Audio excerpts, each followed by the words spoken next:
ई देखा चवन्नी छाप सोन पापड़ी आइल बा। अरे बहन बेटी के घर जाए जाला तो ई काजू कतरी बढ़िया बढ़िया मिठाई फल ई सब लेके जाए जाला। वही कहता रू। ऐसे ही मुंह उठा के सोन पापड़ी लेके ना जाए जाला। एकरा बढ़िया तो झिल्ली बा। अच्छा तो देखी तो हई देखा मिठाई ताजा है का? चौक के देखा। ए जी हां रख दी। अरे रख दी काहे हो?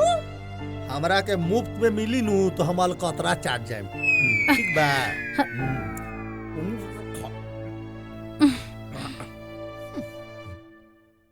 अरे भैया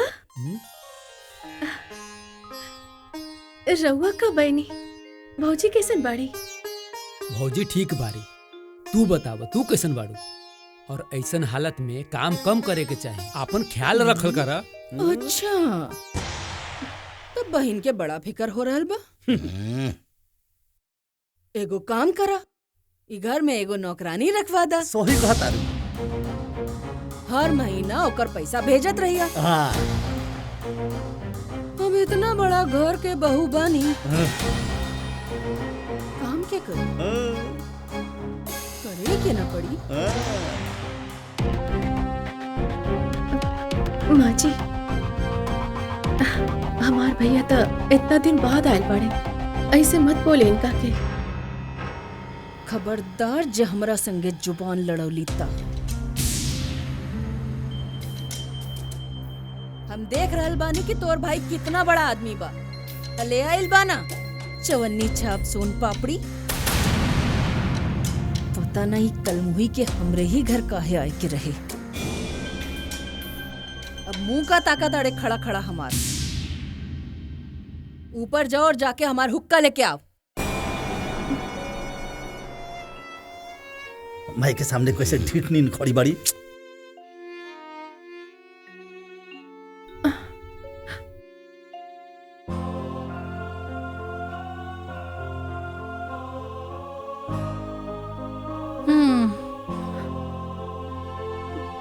भाई के बाद तो मनिए पड़ी।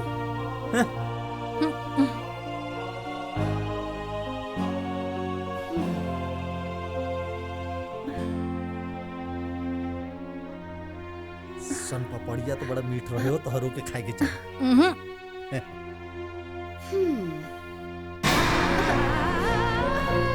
भैया हाँ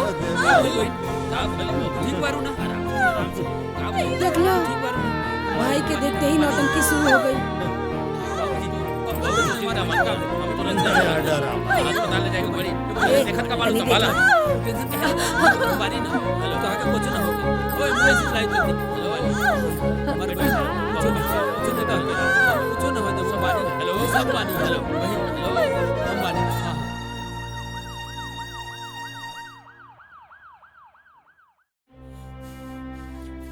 राकेश बाबू टेंशन जीन करा, भोले बाबा सब ठीक हमरा बहन के कुछ ना होके के चाहिए भाई। अरे नहीं नहीं नहीं ठीक हो, डरे के कोनो बात नहीं के।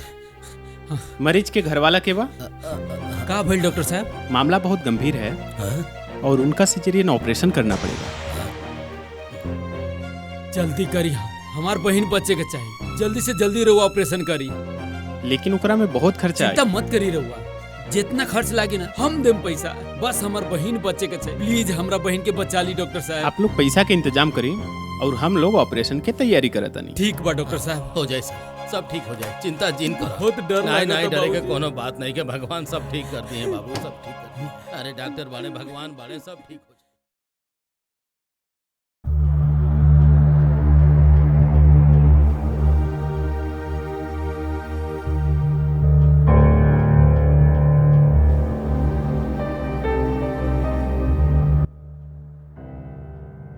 अरे भगवान, बस बस इस बार कुछ अच्छा हो जाए। ये अम्मा जी का बड़बड़ा तानी। इला अरे गुलाम। अरे शिव अभी तक ना आइलस। ओकरा ऑफिस में फोन कैले रहली कि सीधे अस्पताल आवे, पर अभी तक ना आई। अरे वो गइल कहाँ? अरे ओकरा के ऑफिस में कोनो काम रहल होई। बाकी उ कल मुही के का खबर है? अरे डॉक्टर कहले रहे कि सिजेरियन करे के पड़ी।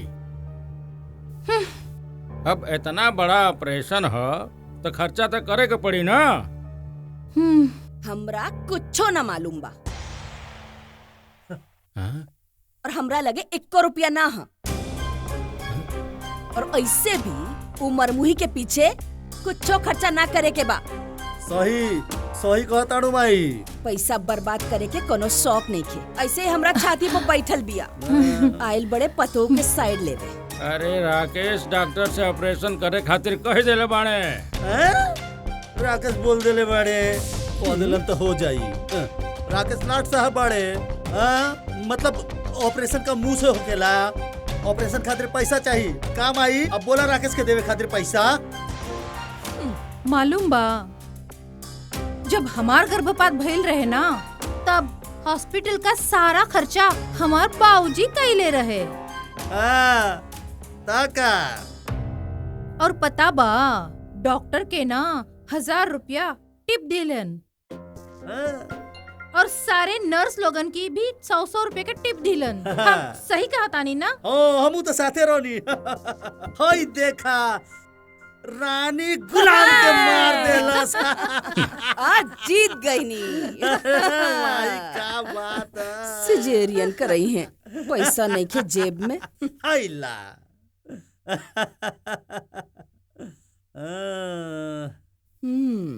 हाँ? बोला ना।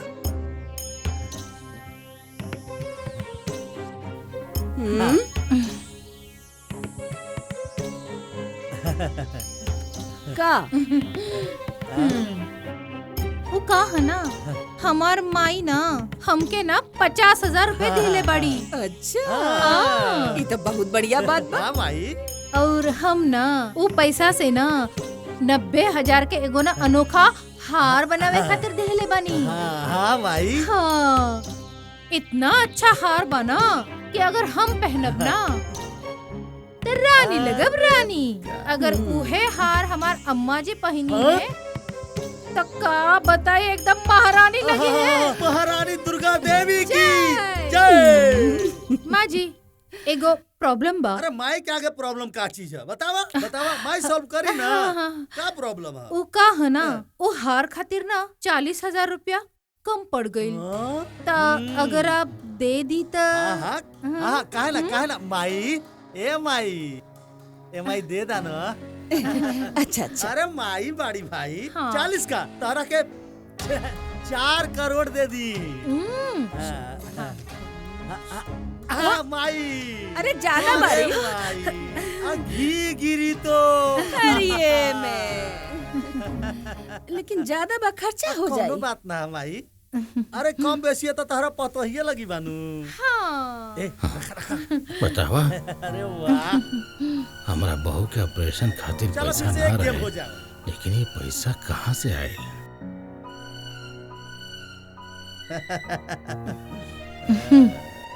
देखा, वाह वाह कितना वाह वाह। बदमाश बाड़ा सन। बताइलो हमरा लगी। होइला।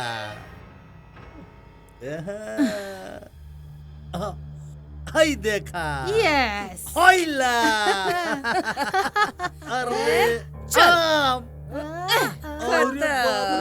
रोक ना माई, जीत गोली भाई। अरे माई के आगे सब फेल। बाबूजी, दामिनी कैसन बिया? ओके सिजेरियन खातिर ऑपरेशन थिएटर में ले गए बड़े। बाकी दामिनी, डॉक्टर साहब, दामिनी कैसन बिया? अरे चिंता करे के कोनो बात नहीं शिव बाबू। बधाई हो, बेटी भइल बिया। बधाई हो बेटा। बाबूजी, बधाई हो के। हाँ बधाई। डॉक्टर साहब, हम दामिनी से मिल सकत बानी का? हाँ, आप लोग जाई मिली मिली। जा मिल के आओ बेटा। हाँ बाबूजी। ऊपर वाला सब ठीक कर दे ले। अरे कितना क्यूट है ये। हाँ, एके तो हम अपने पास ही से लाई। कितना सुंदर बा हमार बिटिया, छोटी दामिनी। कैसन बड़ू? हम तो ठीक बानी। कल रात रवा काहे ना आईनी? वो बनारस जरूरी काम आ गया है, ऐसे गए रहनी है। और का कहत भी हमनी के बेटिया रानी। रवा दो बेटी के बाप बन गए नहीं। अब राउर जिम्मेदारी बढ़ गई बा। अब दोनों बेटिया के शादी खातिर रवा के पैसा जमा करे के पड़ी। अरे दामनी, अब से का चिंता करत बाड़ू? हमार बिटिया ना अपने शुभ चरणों से अपन भाग खुद लेके आयल बा। एकरा भाग से ना हमनी के जिंदगी में उजाड़ होई, समझ लू। और हो सकेला कि बड़ी होके ई कोनो बड़ी अफसर बन जाए। हाँ, हमने अपनी दोनों बिटिया के फिर धूमधाम से शादी करल जाई। सपना तो नेक बा, लेकिन वो सपना सच करे खातिर मेहनत भी जरूरी बाना। सपना के साथ जब मेहनत मिल जाए तबे वो सपना पूरा होला।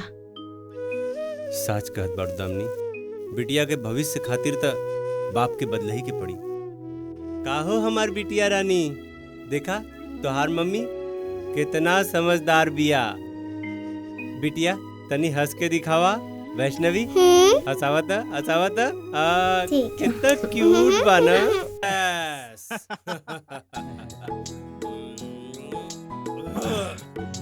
कड़ा का भाई।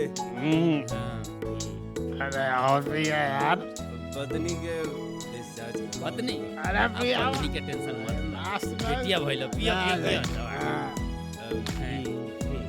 मेरा अरे अरे का बॉस तू भी आसी बाबू के पार्टी मजा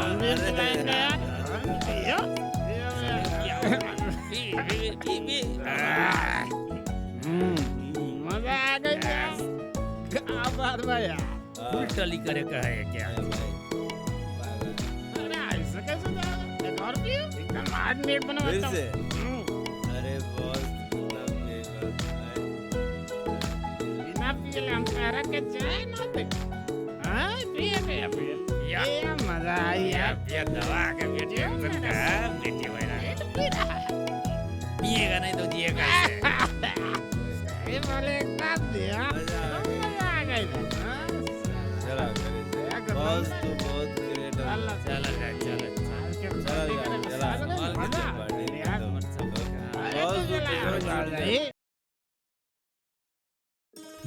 ये हमारे भगनी कितना सुंदर भी है ना। दीदी टेंशन जीन ला, सब ठीक हो जाए।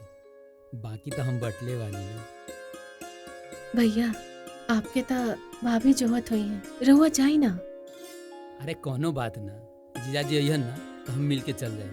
बेटा एक बात याद रखो, अजय के मंजिल पे पहुँचे के होला ना वैष्णवी, वो तूफान से नहीं डराला। अजय तूफान से डरा जाई, समझो मंजिल पे पहुँचिए ना पाई। समझ गए ना? अच्छा अब आगे तो अपन पढ़ाई शुरू कर। अच्छा एक बात बताओ, काल जौन ह क्लास में कौना विषय के टेस्ट ह? गणित के। गणित?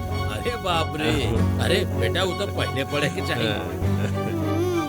अरे चलो निकाला निकाला, शुरू करो पढ़ाता। वैष्णवी पढ़ाई करे तो बाबू। हट। बाहर मेहरारू अस्पताल में वहाँ तहाँ राह देखती है। आज के अस्पताल से छुट्टी मिले वाला एक खातिर हम और राकेश हो जा तो हर राह देखता, और तू दारू पी के पूरा गांव में घूमत बा। अरे बाबूजी हम ना पीने दिया। हम ना बाबूजी सुधरिया नासी के खाली परेशान करते रहेला। कहा कहल जाए बाबूजी के? कलम की अरे लगे वाला भाई पार्टी दा हाँ तो हम ना पीने नहीं। बाबूजी के रुका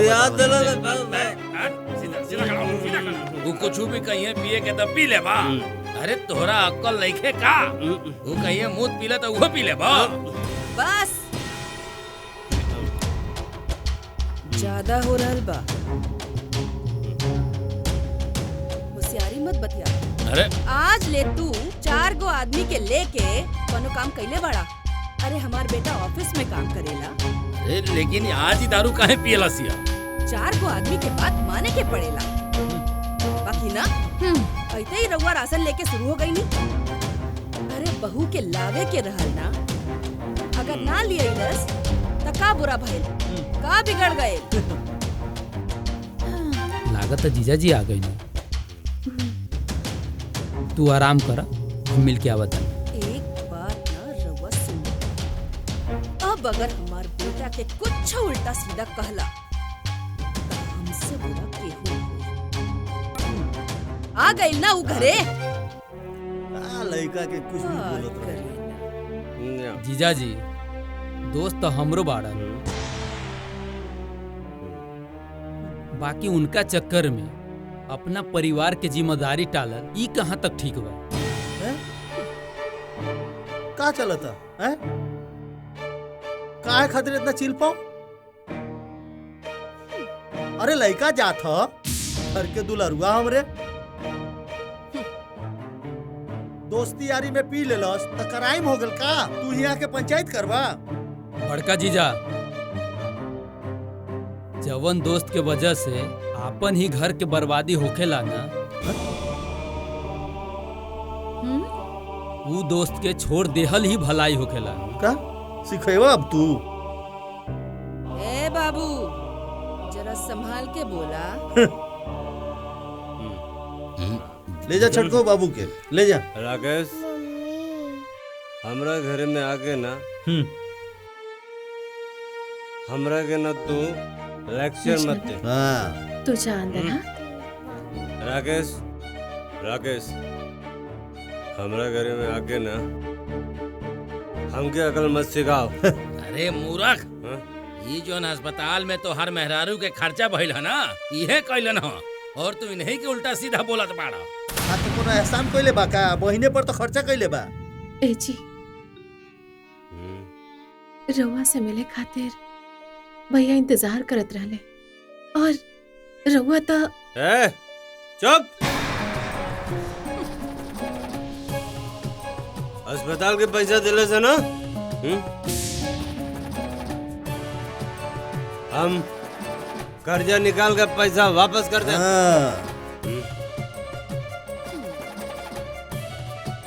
अरे बाबू, कर्जा निकाल के ना तुम्हारा पैसा तुम्हें हम वापस कर देंगे, ठीक है? आज में चूड़ी नहीं पहने, चूड़ी नहीं पहने हैं। जीजा जी एक बात सुन ली, रउआ हमरा के कुछो कहनी, उससे हमरा कोनो शिकायत नहीं है। जहां तक बात रहल पैसा के, तो ओकर हम कबू जिक्रे न करेनी। बाकी आज बात यहाँ तक पहुंच गई बा कि रउआ के हमरा समझावे के पड़ता। समझाइए हम। आज तक जे भइल भइल, आगे रउआ सुधर जाई, काहे कि अब रउआ एक बेटी के ना 2 गो बेटी के बाप बन गेल बा, मतलब जिम्मेदारी डबल, समझला? लेक्चर हमरा घर में आके वही पे ज्ञान देत बाड़े। चला निकला यहाँ से, जा। अरे जा यार। जा ना भाई, निकल जा।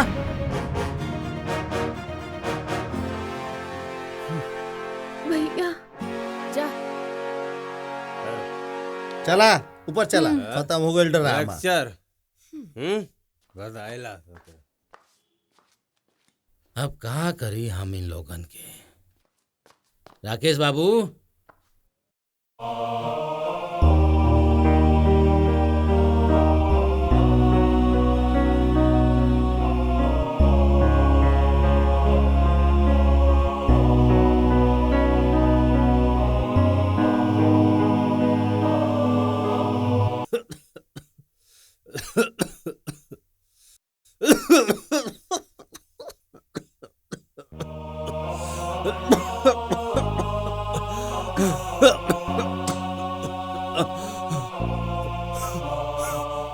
के तनी अदरक और लौंग दे देता नहीं। हम जाके बाबूजी के बुलावता नहीं, डॉक्टर के लगे चले के। रुका रुका रुका दामिनी, तू रहे दा चलो।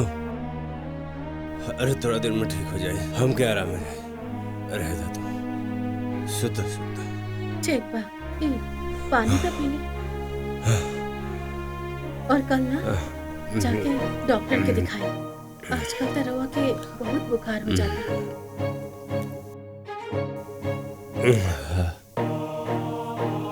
दामिनी, हमरा के जोनी तकलीफ होत बा ना, वो तोरा तकलीफ के आगे कुछ नहीं खे।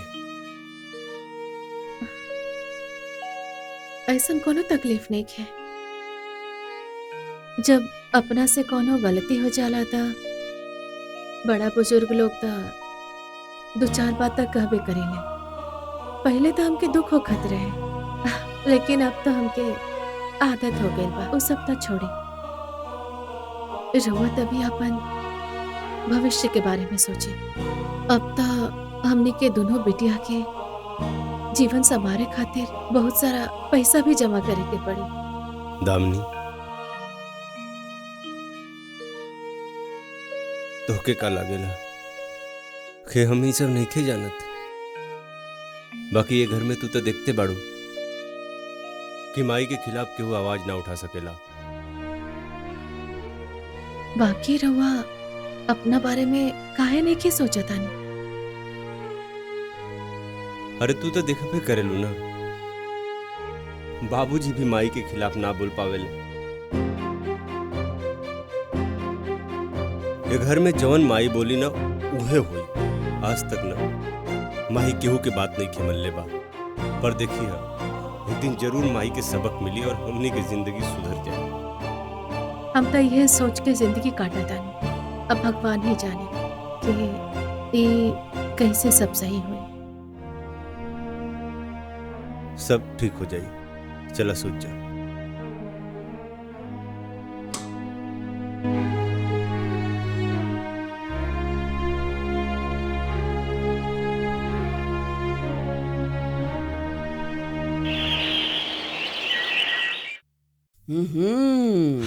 वन two three, one two three. Naman माई, माई सवेरे सवेरे कहाँ? अम्मा जी, हम ना मॉर्निंग वॉक खातिर गए रहनी। का मतलब मॉर्निंग वॉक? हाँ, मॉर्निंग वॉक मतलब प्रभात फेरी माई। सवेरे सवेरे एकदम डायरेक्ट एनर्जी मिलेला सूरज देव से। प्रभात फेरी। हाँ। ए, माई ये तोर मेहरारू कहाँ बिया रे? अब ले सुतल बिया।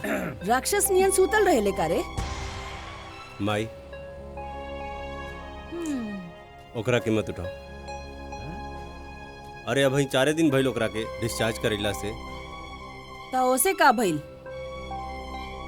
अरे तो ये आराम करे दे। ए बाबू, ऐजा रात दिन हम मेहनत करके थक जाता नहीं। हाँ। 8 दिन से हम अकेले काम करत आनी कि ना? हाँ, तो माई काम करते करते एकदम दुबरा गेल बाड़ी। अरे माई तू बहूजी के भी तो कह सकली काम हाँ? करते। ये का कहता? कहे भाई, बाबूजी काहे काम करी? बाबूजी के बहुत काम बा। अपने बाबूजी के मदद करेली तबे जाके 40-50 हजार रुपए नु मिलेला। हाँ माई, तो समझला? 40-50 हजार। अरे 40-50 हजार में ना उनकर शॉपिंग और ब्यूटी पार्लर में सब उड़ा देलिन। अरे ओ देवर जी, हमनी के ना अपना स्टैंडर्ड के हिसाब से चले के पड़ेला। और ओकर अलावा हमार बाबूजी इनके खातिर बिजनेस प्लान बनावले बाड़े। जल्दी ही बिजनेस शुरू हो जाई। यही से हमनी के पार्टी में जाए के पड़ेला। हाँ,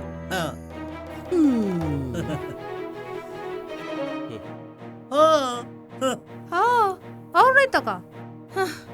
सारा मूड खराब कर। हाँ भाभी, सही कहत बाड़ू।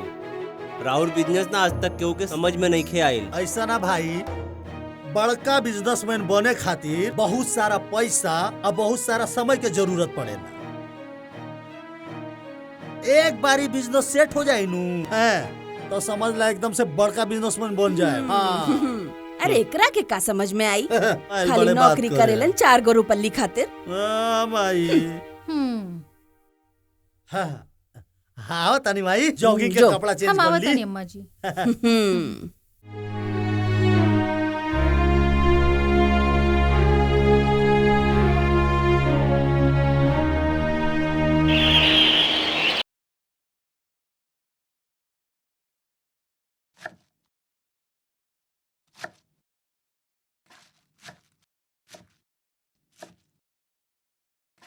ए का बहू रानी, अरे काले तो तारा के अस्पताल से छुट्टी मिलल बा और तो आज ही से काम शुरू कर देलू।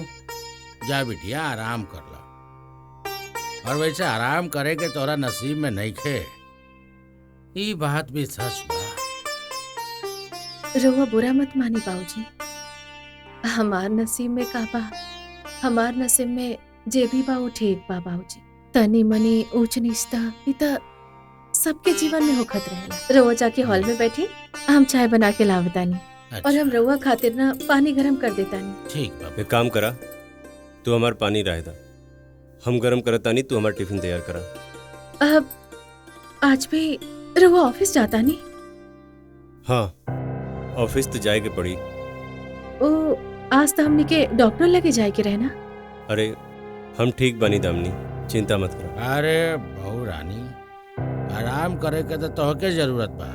सास बात बताई तो काल तोहर भाई आए रहले तोहके नैहर ले जाए खातिर। इनके इंतजार में रहले कि इनके अनुमति मिले तो जाए। ये साहब ज्यादा तो नशा में धुत।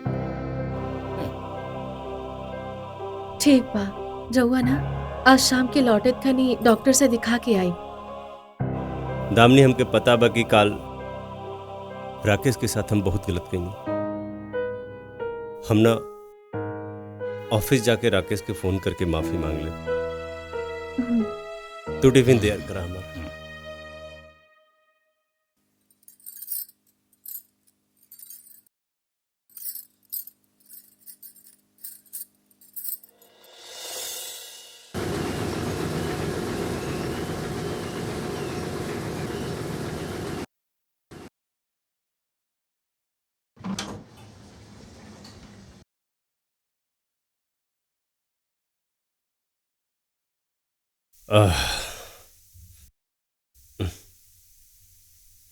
का भाई, आज कुछ प्लान बनाओ तो।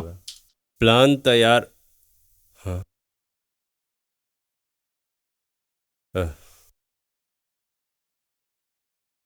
नहीं यार भाई, नहीं, बहुत हो गई अब दारू। तबीयत ठीक नहीं है यार, तबीयत ठीक हो जाई, चलो ना। नहीं भाई, मैं अब लाइफ में ना थोड़ा फैमिली पे ध्यान देना चाहता हूँ। दारू वारू नहीं, बहुत हो गया दारू। बहुत कुछ बर्बाद होने से बचाना है, परिवार का ख्याल रखना है मुझे। अब अपनी सेहत से खिलवाड़ करके मैं अपनों को मुसीबत में नहीं डाल सकता, इसलिए छोड़ रहा हूं मैं। ठीक है भाई, छोड़ दो। राकेश बाबू की तरफ फोन लगाई था।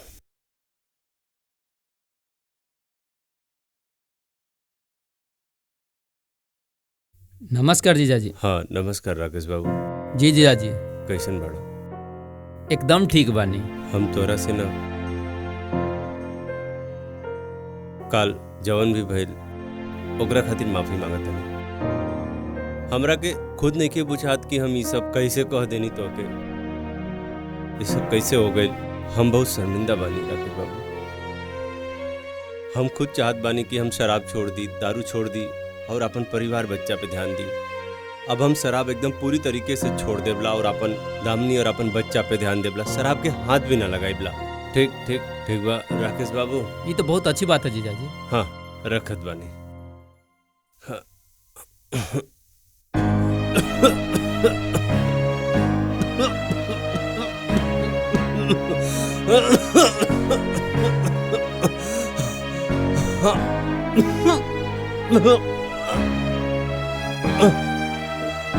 राकेश, अरे क्या हुआ? अरे उठो उठो उठो। शर्मा जल्दी आओ। हाँ आ रहा हूँ। अरे बाप रे इनका कहा हो गई लो। अरे उठाओ उठाओ उठाओ उठाओ। चलो चिंता हम हॉस्पिटल चल रहे, तुम्हें आराम हो जाएगा। और वो सुनहरा हिरन के ना सीता जी देख लेली और कहले कि हमरे खातिर वो हिरन पकड़ के लाई। हम ओकरा खाल से वस्त्र बनाई। बाकी मम्मी राम जी तो भगवान रहे, तो उनके कैसे नहीं पता चली कि हिरन के रूप में राक्षस बा? राम जी तो मनुष्य के रूप लेके आयल रहले ना। मनुष्य जाति के तो ये सबसे बड़ समस्या बा। ओकर सामने ही कपटी लोग रहेला और हमनी ओकरा ना पहचान पावे।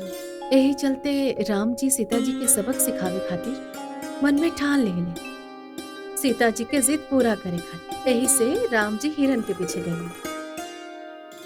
भाभी जी भैया के पेट में दर्द रहे, इसे हमने उनकरा के हॉस्पिटल में भर्ती कैले बानी, जल्दी चली रहूगा। बाबूजी बाबूजी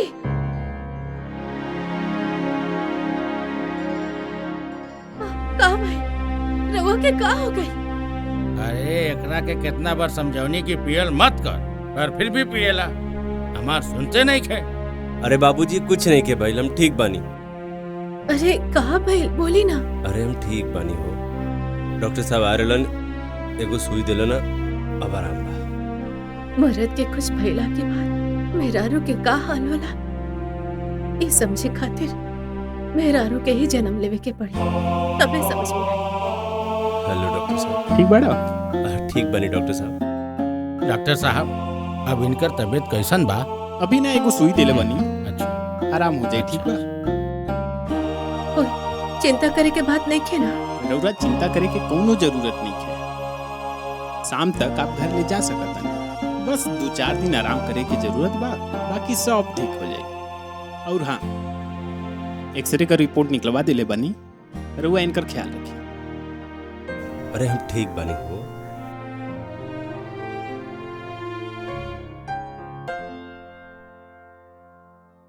माई इस स्विमिंग पूल हो कि चबच्चा है? हम का कहतानी हमरा खातिर बड़का तालाब खोदवा दा, बड़का। चुप। बड़का आइलैंड स्विमिंग पूल में नहाए खाए बदे तो सब केहू बा, कमाए बदे केहू नहीं खे। घर के काम करत करत तो हमार नाक में दम हो गइल बा। 2-4 हजार रुपल्ली हमार हाथ में पकड़ा देलन, सोचलन सब हो गइल बा। हम कुछ कह दी तो सबके मुंह टेढ़ा हो जाला। खाए वाला 8-8 गो लोग बा, कमाए वाला केहू नहीं खे। माँ जी आज के खाना में खाए खातिर का पकाई? काहे हमार करेजा पका न दे तू।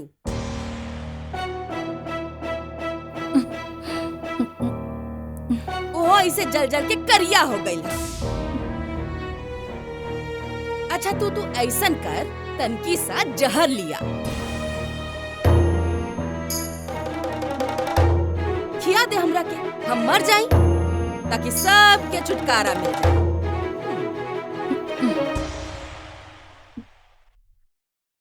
माई वो तोहरा से सोजे से बात करत बाड़ी, तू टेढ़ा जवाब काहे देत हो? ए का करी रे? कमाई चवन्नी, खर्चा रुपया, ओकरा बाद कुछ बुझाला तोहनी के? तू दुन्नो तोर दूगो लइका, हाँ?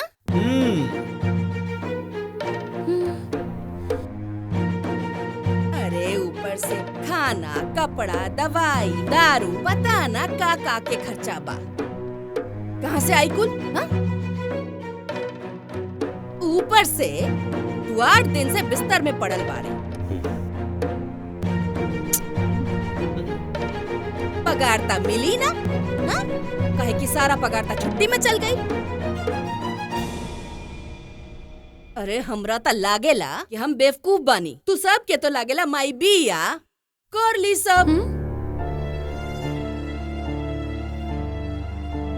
रे बड़को हमरा तो बुझाला कि एक दिन हम फांसी लगा के लटक जाई। माई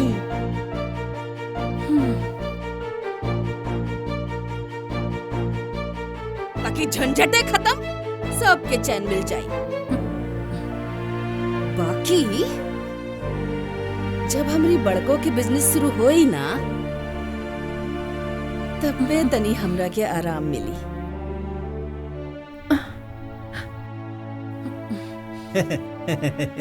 का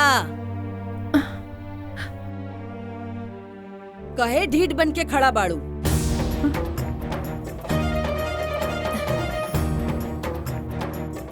जाके खाना पकावा, अइला पालक साफ कर देनी, जाके बनावा, पकड़।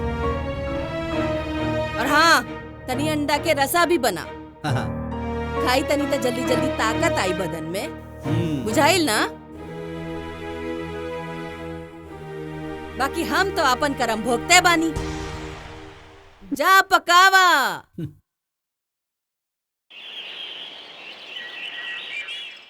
कहाँ जात बानी जी? कहाँ मतलब? काम पे जात बानी। पर डॉक्टर तो 4 दिन आराम करे के कहले बाना। आराम? हमरा के घर में आराम नहीं के मिल सकत। माई के बकबक के सही तू ही बोला। एक तो छोटा सा हमार कमाई बा, वही में बच्चन के खर्चा, आपन दोनों जने के खर्चा। अरे माई के मांग पूरा करे खातिर का करी? चोरी करी, डकैती डाली कि कत्ल करी? पर रउआ तो आराम कर ली, ना तो तकलीफ हो जाए। देखा, ये तकलीफ तो हम सह लेब, बाकी माई के किच किच ना सह पाई। तो चिंता मत करा, कुछ न होई हमरा।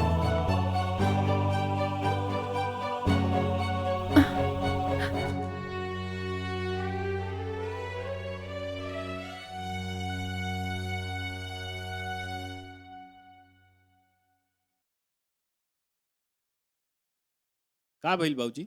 शिवबाबू की रिपोर्ट तो मिल गई ना? डॉक्टर साहब कोनो सीरियस बात बा का? ना चिंता के कोनो बात नहीं। अच्छा। लेकिन का है, देखिए वो ज्यादा दारू पिए लेने ही से लिवर में प्रॉब्लम आ गई बा। अच्छा। और ना कहिया कि दारू छोड़ दे ना, तो एगो बात जान लो, हम का ई दुनिया के कोनो भी डॉक्टर उनके ना बचा पाई। ठीक बा डॉक्टर साहब। ई रिपोर्ट ली, ख्याल रखिए, हम चलता नहीं। ठीक बा।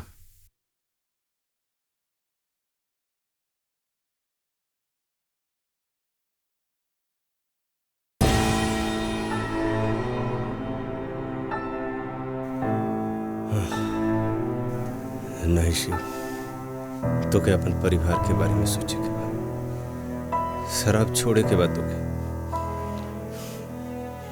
चलो, एक आध पैक पियला से थोड़ा कुछ हो जाए, आखिर कंट्रोल भी इतना ही होता हो। बस एक पैक पियला, चला पी लेते बनी।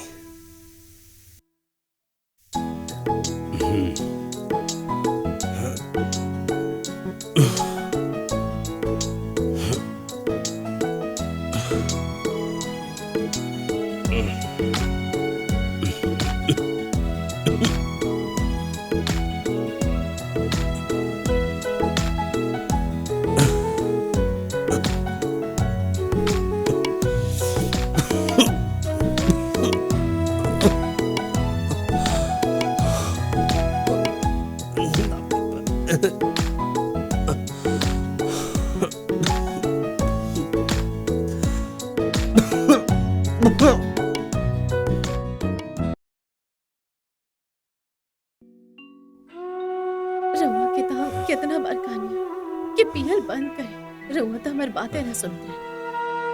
अरे दामनी तोहरा के का लागत बा कि हमें दारू नइखे छोड़ल चाहत बानी? अरे मजबूर बानी, हमरा से ये दारू छूटते नइखे हो। पापा, हाँ। ये हमार और मम्मी के फोटो हवे। जब भी आपके दारू पिए की मन करी ना, एक के देख लिया, दारू ना पीबा, ठीक बा? अरे शिव बाबू, शराब अगर ना छोड़बा ना, अगर ये अभी ना सोचबा ना, तो पूरा जिंदगी बर्बाद हो जाए। और हो गइल बा। ये देखा डॉक्टर के रिपोर्ट, एमे साफ साफ लिखल बा। अभी भी बहुत समय बा, कुछ बिगड़ल नहीं खे, संभल जा। बाबूजी, डॉक्टर का कहले हा? लीवर के बीमारी बा। आ जब जब हम एकरा के समझाए के कोशिश करी ले ना, तब तब एकर माई बीच में आकर हमार मजाक उड़ावे। अब ये सब वही के नतीजा बा। बाबूजी चिंता करे के कोनो बात नहीं खेला। अरे हमरा के कुछो नहीं के भइलो, हम ठीक बानी। तू चिंता मत कर दामिनी, हम बिल्कुल ठीक बानी, हम बिल्कुल ठीक बानी।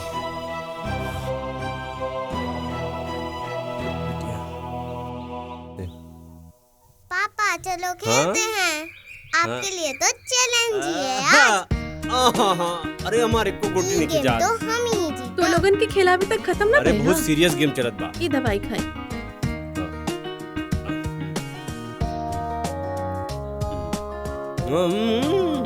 गोटी तो बहुत सीरियस गेम चलत बा। हाँ अब तो हार बारी। अब देखा हम का करीला। वैष्णवी तू बार बार जीत जाता गेम की विनर तो नहीं हूँ। देखी रहुआ से बढ़िया तरह और बेटी खेलती है। अब देखा इस बार तो हम जीता। रुका, हम तो के दिखात बानी। वैष्णवी तो बार बार जीत जाता। अब तो हार बारी। हाँ ना गई। शिट यार, हमारे एक को गोटी अंदर नहीं की आपसे जाती। तो ये अच्छा खेलती है।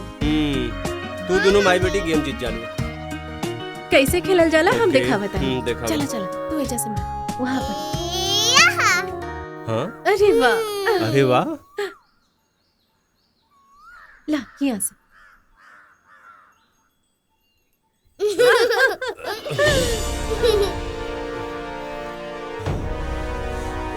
अब यहाँ से मारो ठीक है? हाँ।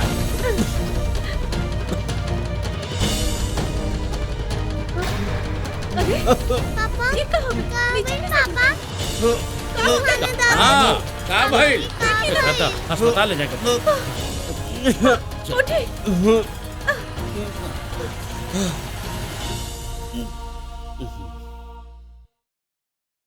अब आराम बा हमके ए, चिंता हटा, मत हटा, करा। हटा। अरे का भइल हमार बाबू के। बाबू भगवान के कर नजर लग गई हमार बच्चा के। तू ठीक बड़ा ना बच्चा? अरे माई हम चिंता मत कर, हम ठीक बानी। ठीक बड़े ना? अब आराम। ठीक बा ठीक बा। का भइल बबुआ? अरे भैया ठीक बानी हो। ठीक बड़ा ना बाबू? अरे हम तो इनका कॉल आते ही ना पार्लर में से आधा मेकअप छोड़ के आ गई नी। चुप कर। पार्लर पार्लर आ कितना चूना हल्दी लगी। यहाँ मनोई के जान जाता था पार्लर। अरे कोनो बात नहीं खे। अब ना 2-4 दिन हम घरे ही रहब और आपन जवन पार्टी हो ना हम कैंसिल कर दे। बहुत बढ़िया मुंह नचिया रखी। अरे देखा भौजी कितना प्यार करेला सबके हूँ। ए, तू एजा बैठ के का कर रहल बाड़ी? जा घरे जा, घर के काम करा। जाके अपन बच्चा के खियावा पियावा। ना माँ जी हम ना इनकर ही पास रह। काहे? हमने के सब ना बानी जा। हाँ ई तोहार मरद लागेला तो हमनियों के कुछ बानू। जा जा जा जा।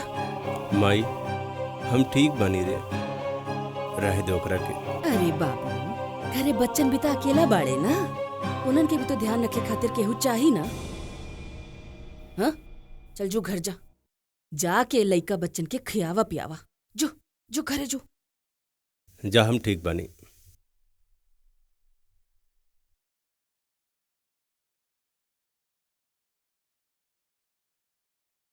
माई सोचे तनी दारू छोड़ दे रे। हाँ बाबू छोड़ दो। छोड़ दे। पिए के कोनो जरूरत नहीं के छोड़ दा। पिए से भइल बा का दिक्कत? हाँ पिए अब से का पता, भगवान जाने। राजू बॉच 5 एप्पल, ये प्रेजेंट टेंस है। समझ में आ गई बना बेटा? ठीक बा? लिखा। मम्मी पापा कहाँ हैं? पापा ना जल्दी आ जाइए। तो लिखा। पर मम्मी हमके उनके बहुत याद आत बा। बेटा तू चिंता मत करा ना, पापा जल्दी घर आ जाइए। तू पढ़ाई करा। ठीक बा।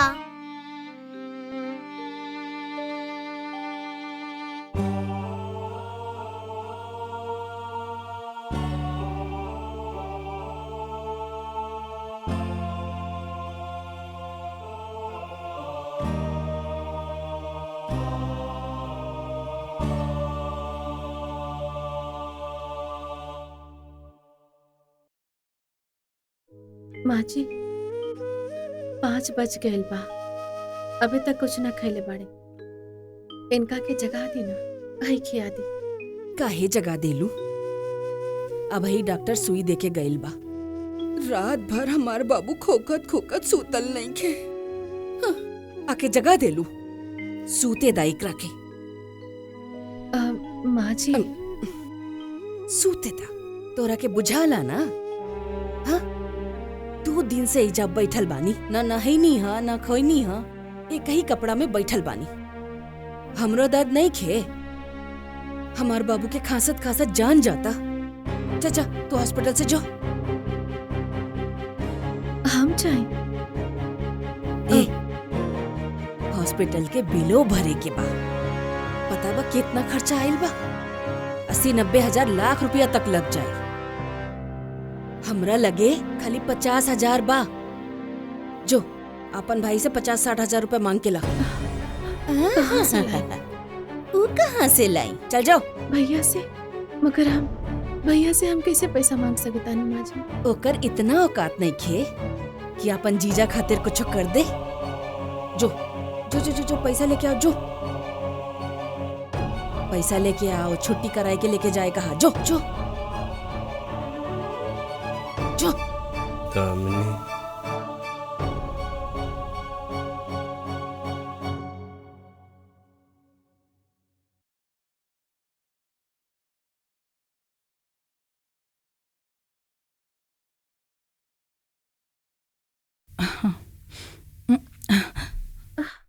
दीदी आप ई टाइम का भइल? सब ठीक तो बा ना? भाभी भैया घर में बाड़े का? दीदी राउर भैया तो बनारस गए बाड़े, बिजनेस मीटिंग खातिर आ जाइए ना 8 बजे तक। चला अंदर आवा। अरे चला ना दीदी, तू चिंता ना करो, शाम ले आ जाइए। बैठा।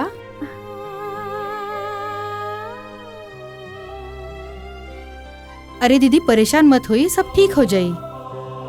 हम तोरा खातिर कुछ खाए पिए के लावतानी, आराम से बैठा। हम अबे आवतानी।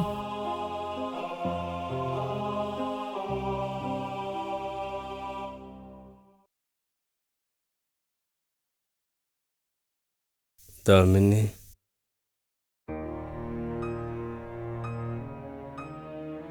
हाँ बाबू। माई, दामिनी कहाँ बिया?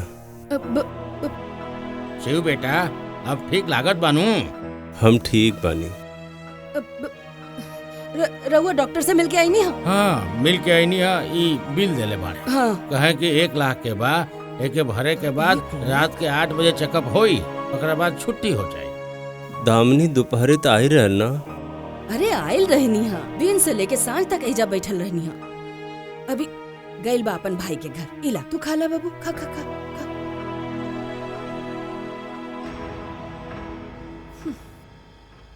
हमसे मिलने बिना चल गइल। अरे बाबू गइल भी अपन भाई के लगे। अब का करे, ऊ ऐसने बानी, कब आवे ले कब जा ले। छोड़ जायदा। अरे जायदा हम बानी नु। चल खा। अरे मुँह तोहार खोला, मुँह कुछ खोला। ज्यादा नहीं होत बा। अरे वो घर के सारा काम करके लइकन के खिला पिला के आयल रहलिया, और तू हो कि हो गइल। ढेर लाड़ प्यार मत करा। आइल बा। अरे भाई के घर गइल बिया, आ जाई, रह ना जाई। ए बाबू तू चिंता मत करा, तू आराम कर। जल्दी घरे जाए के बानू। और खाइबा? नहीं। अच्छा ठीक बा, सुझ जा।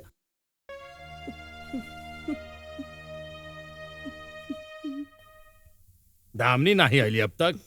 जरूर तू कुछ कहले बाड़ू। गइल बिया अपन भाई घरे, बैठ के बतियावत होई, ससुराल के चुगली करत होई। अरे तू अपन बकवास बंद करा। बड़ा तकलीफ होता तोरा के। शिव के दवाई लेके आइला?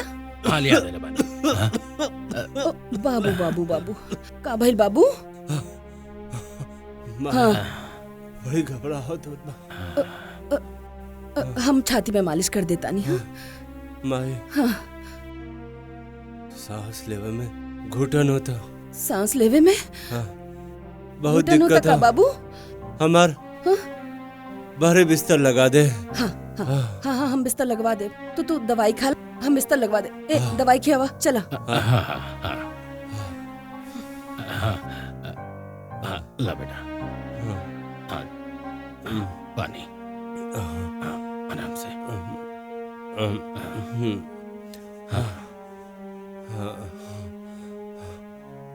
चल आराम से आजा।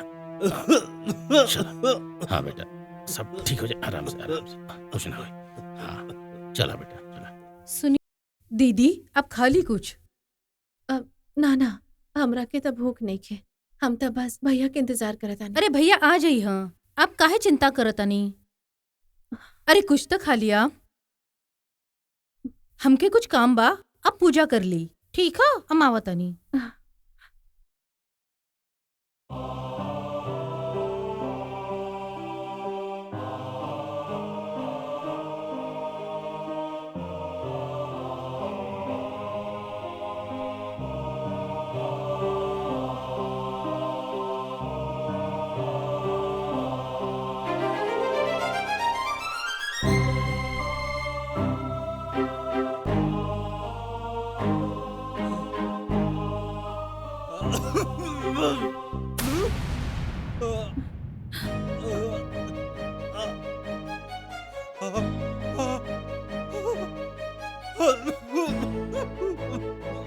भैया भैया भैया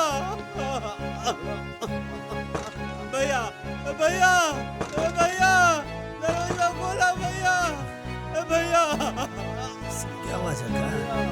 अरे का भइल? भैया भैया दरवाजा खोला भैया। अरे केहू नहीं खे, तू सो जा। अरे सो जा।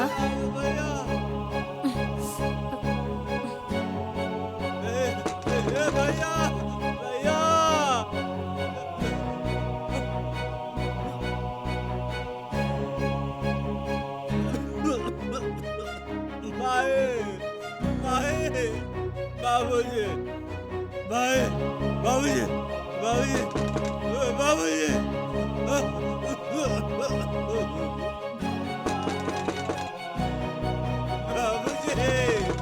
बाबूजी भाई भाई भाई भाई भाई भाई भाई भाई भाई भाई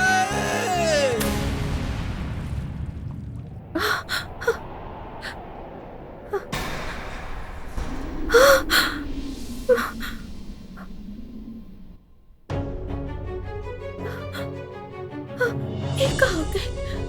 हे भगवान, हमारे पति की रक्षा करी।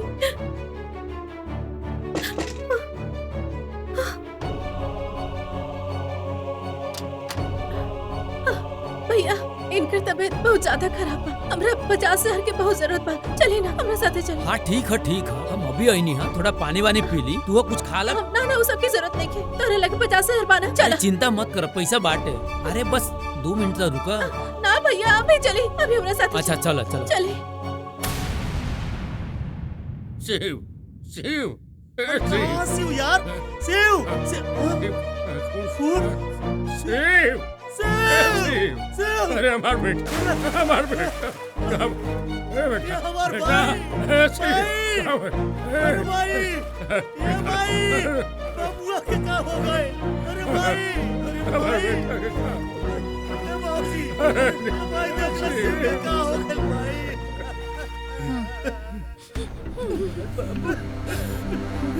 इतना पैसा खर्चा कैली, बाकी बचाना पैनी जी। अरे शिव, हमरे लाल के बचाना पैनी। भगवान हमके काहे ना ले गइला? हमार छाती के खाली कर दे। पापा उठा ना, हमसे बात करा पापा। अरे बाबू उठना रे बाबू, रे बाबू।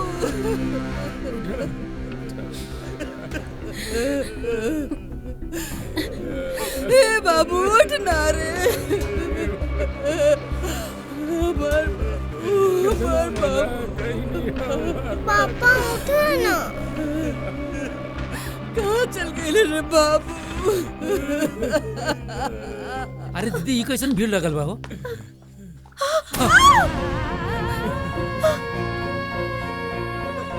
का हो गए?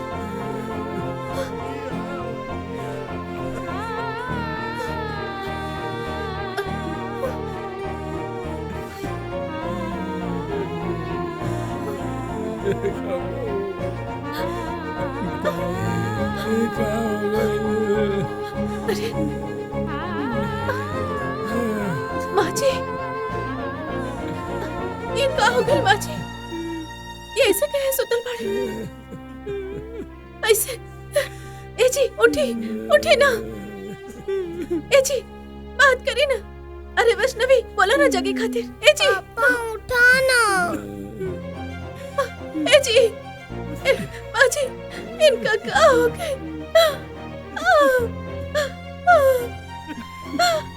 अरे वो तो हमके भेजले रहनी ना। दादी बोला ना पापा के उठे के।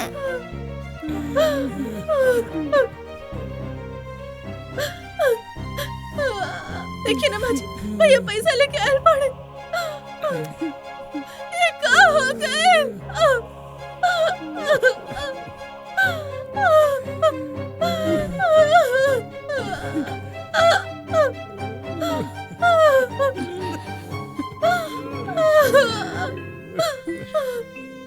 ए जी उठ जाए ना, हमरा तरफ देखी ना।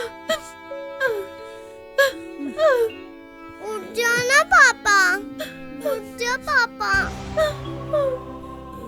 रहुआ के बिना हम कैसे जिया?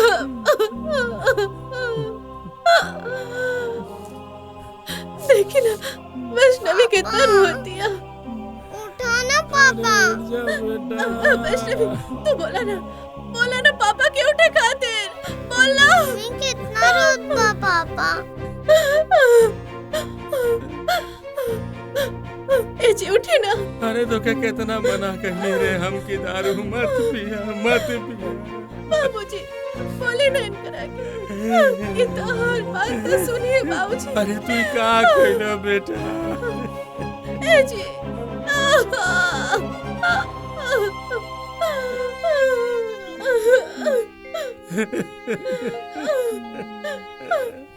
ए जी अब हम क्या करें?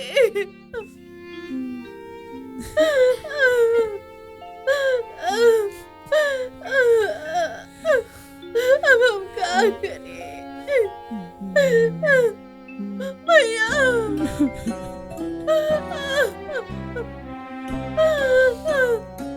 वैष्णवी उठा ना पापा।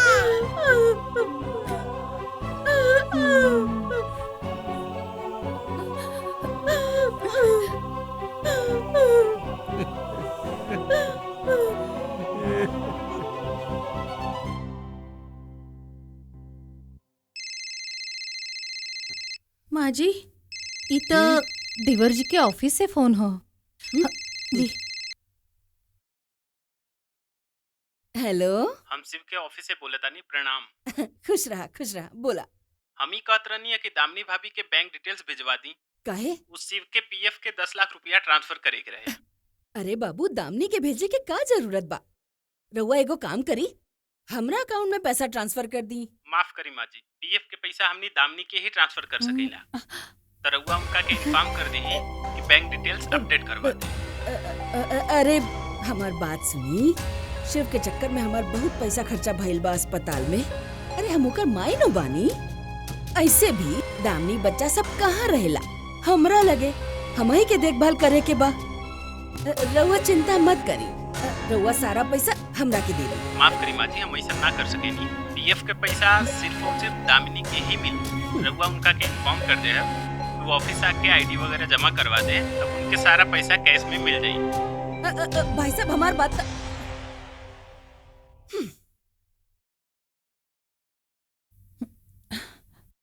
कुल सत्यानाश हो गई। कुल पैसा उकल मुही के कैश में मिली। हाँ?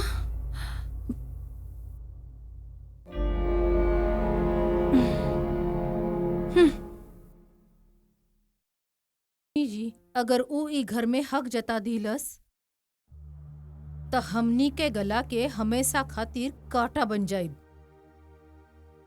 अरे हमरो मालूम बा, हम का कर सके नहीं। अरे रवा एक काम करी, माँ जी के ना कान भरे और जैसे जैसे हम कहता नहीं ना वैसे वैसे करत जाई। अरे का करे बा बतावा, खुल के तो बतावा। माई माई माई अरे माई तो आ गई। माई बैठी ना कि कुछ कहे चाहताड़ी। का बात बा?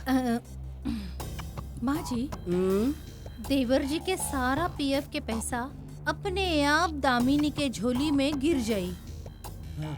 तो सीधे सीधे हमरे ऊपर चोट करतिया। अरे ई तो कुछो नहीं खे।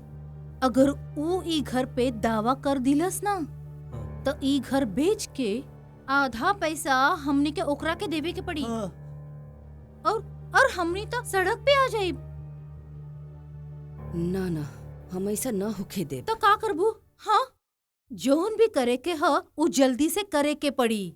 अब रोवा एक काम करी, वो कलमुही के ना धक्का मार के घर से बाहर निकाली। ठीक बा, अब जवन करे के बाना तू लोग ही करा और जल्द से जल्द एक के बार में वो नागिन के घर से बाहर फेंक दा। ठीक है अम्मा जी, तो हम जैसन जैसन कहत आनी रवा वैसन वैसन करी। सासू माँ, अगर ई घर रौरा के नाम पर रही ना, ई घर के आधा हिस्सा वो कलमोही के नाम करे के पड़ी। ना, ऐसा ना हम होके दे। हम काहे ओकरे नाम पे करब?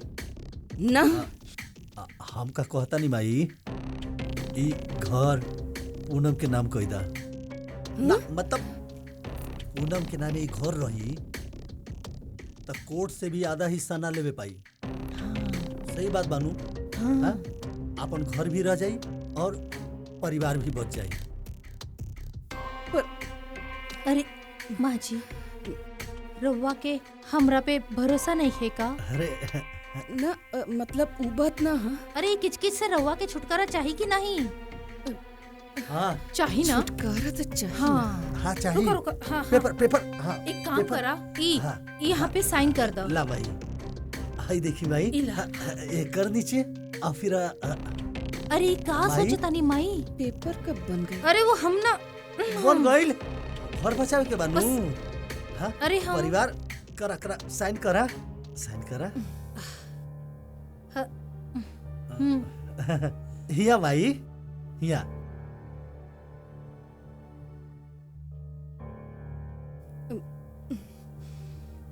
कर देना भाई। आ घी गिरी तो थोरिये में नु जाई। हाँ और का? हाँ, अरे माई कर दो ना। करत थाड़ी माई। माई हिया करे के बा, हिया नीचे।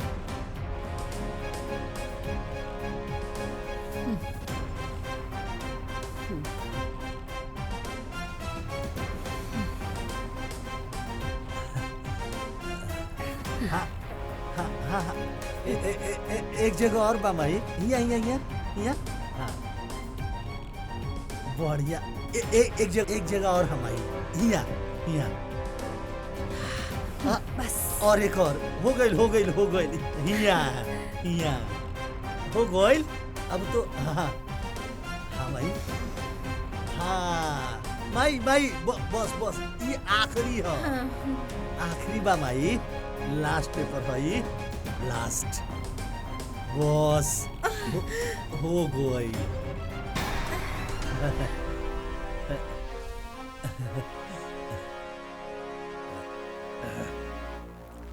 आगे आगे देखा होखे लगा।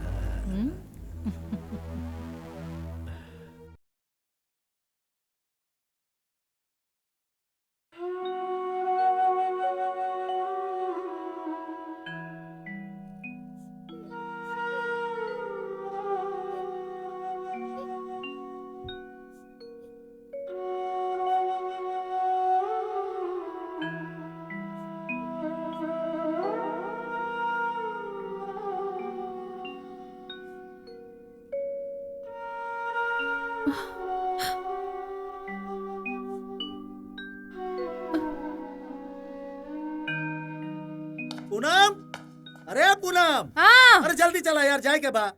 आओ तनी जी। आई जी। अरे पाँव में मेहंदी लगल बा का? अरे पहला से ही हम परेशान बानी चला तो काहे जल्दी। इतना हल्ला मचावेला?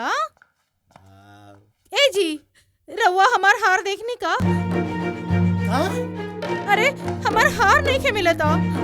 हाँ हम ना देखनी है तहार हार। पूरा घर खोज लेनी मिलत नहीं खे। अरे यही कोई होई यार। अरे जाके जा कुआं देखा, किचनवा में देखा। अरे सब जगह तक खोज लेनी, कहीं कहीं न मिलल। अब हम कहाँ खोजी हमार हार? अरे का भइल ह? अरे माँ जी रउआ हमार हार कहीं देखनी का? हार हेरा गइल बा। तोहार हार हम कैसे देखब? अरे माँ जी हमार हार हिरा गइल माँ जी। अरे, हार कहाँ जाई? जा रसोई घर में देखा, ऊपर कबाड़ में देखा, और सब जगह देख ला। अरे ना माँ जी सब जगह देखनी पर कहीं भी नहीं खे। माँ जी रउरा अलमारी में देख ली का? हमार कबाड़ में शक बता देख ला। अरे ना ना माँ जी का करी? अरे ना ना देख ला। अरे जा ऊपर जाके देख आवा। जा जा जा जाके देखा। अरे यार ये लोग ना दौड़ाई खाली हेने से हेने।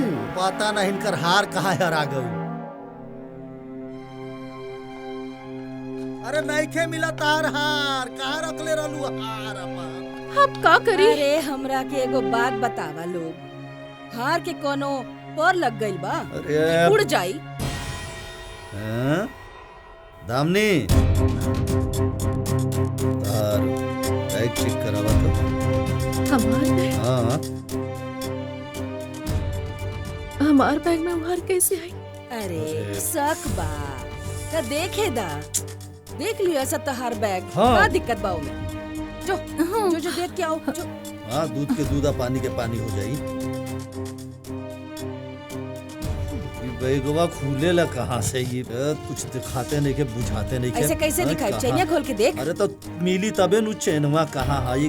हाँ हाँ। अरे अरे कितना चैन है भाई ये में।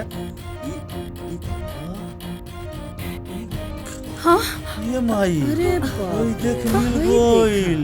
अरे ये तो इता हमार हार हो। अरे अभी तो कहलुआ कि हमार बैग में कुछ नहीं खे। हो गई। हमार बैग में ये हार कैसे है? हमें सच पता नहीं कि बोल रे।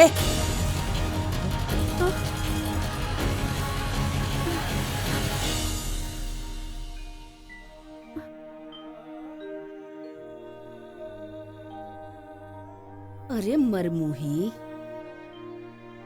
अभी हमरा बेटा के गए 4 दिन न भइल और तू ई सब करे लगलू? माँ जी हमरा के सच में सब पता नहीं कि ये सब कैसे भइल। चुप, एकदम चुप।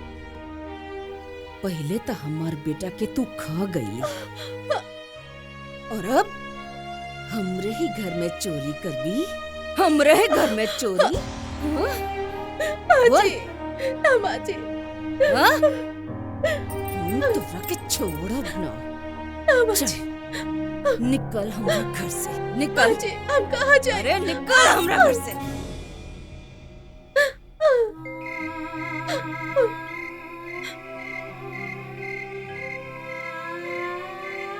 माँ जी इतना रात में मीतू को बच्चा के साथ कहाँ जाए? ए, निकल हमरा घर से। दादी प्लीज हमने के मत निकाला। हमार मम्मी हमार बाबू कहाँ जाई हमने? कहाँ जाइबे? अरे तोरे बदे बाना फुटपाथ, मंदिर जो। माँ जी बच्चा के बात तो मान लेना। बड़े पापा तू तो समझा। देखो ना हमार मम्मी के हालत कैसन हो गई। बाबू बहुत रोत बा।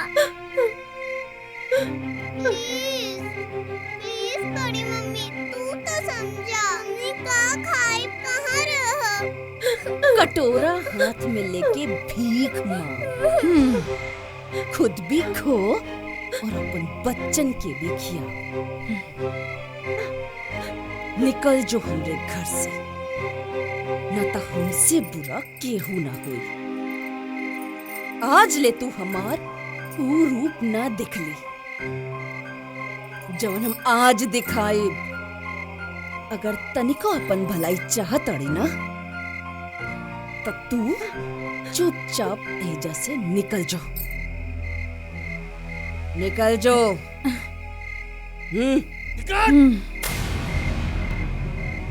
चोटिन कहीं की निकल एजा से। चल।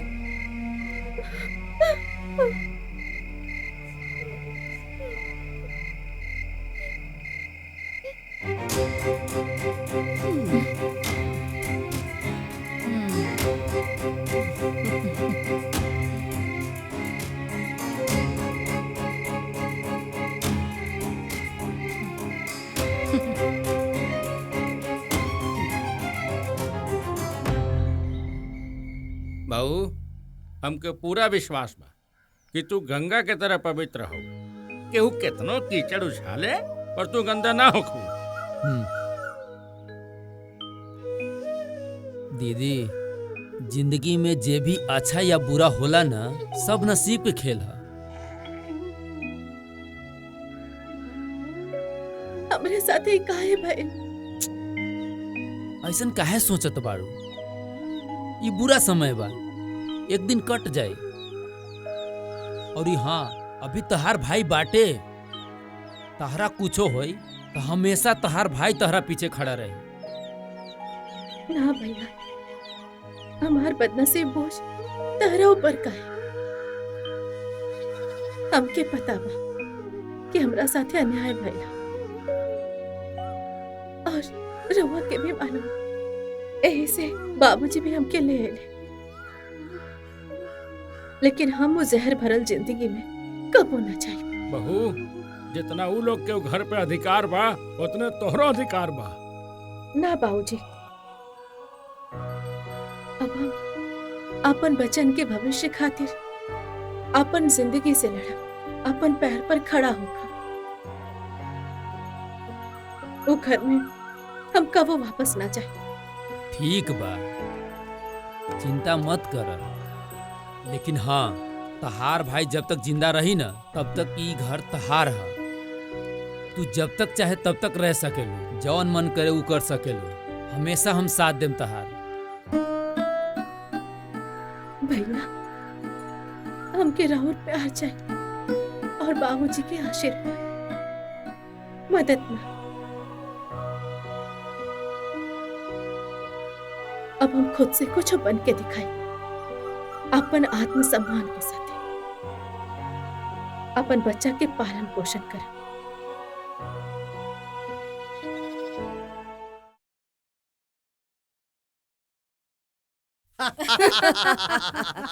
अब जाके ना तोहर बहू रानी अब कब्बो ना मिली। काहे? अरे काहे का? अरे वो चुड़ैल एक नंबर की चोर रहे। बड़कों के हार चुरा लेलस। बस हमरो के गुस्सा आई, हम घर से निकाल देनी। चुप रहा। अपन झूठा इज्जत और इन्हनी के लाड प्यार में अपन बेटा के खो देलू, और अब एक सती सावित्री बहू पर इल्जाम लगाओ ताड़ू। शर्म नहीं आवत? जब भी कबो कोनो सती सावित्री के अपमान भइल बा, वही दिन से विनाश शुरू हो जाला। द्रौपदी के चीर हरण याद करो, और सीता मैया के अग्नि परीक्षा भी याद करो। जितना तू लोग के हक बा घर में, उतना ओकर भी बा। का हक बा?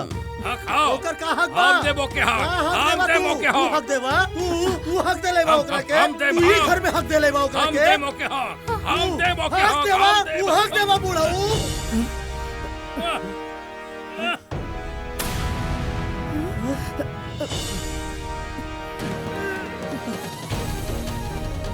भाई, भाई, बाबूजी, बाबूजी, देखना क्या भइल बाबूजी के। बाबूजी बाबूजी बाबूजी बाबूजी भाई भाई बाबूजी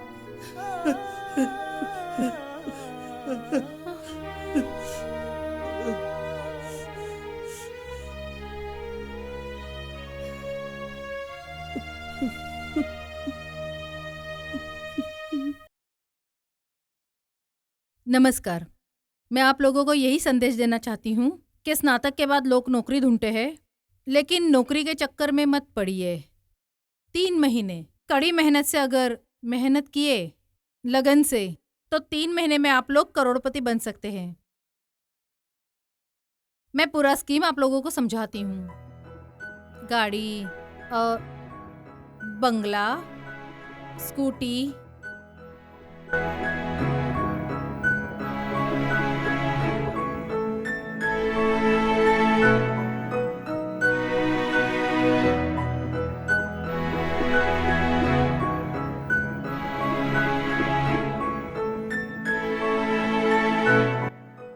स्कीम के बारे में तनी सा जी जी जी, ये देखिए, पहले आप जुड़ जाइए, फिर 2 लोग को मेंबर बनाइए, फिर वो 2 लोगों को बनाएंगे। ऐसे बनाते बनाते चैन बन जाएगी। और हाँ, आप काम कीजिए मेहनत से, लोगों को जोड़िए और करोड़पति बन जाइए। अच्छा। मम्मी तो के लागत बा के कोई मेंबर बनी का? हाँ बेटा, जरूर बनी है। हमने मेहनत करब तो एक दिन जरूर सफल हो जाए। देखिए तू, चल।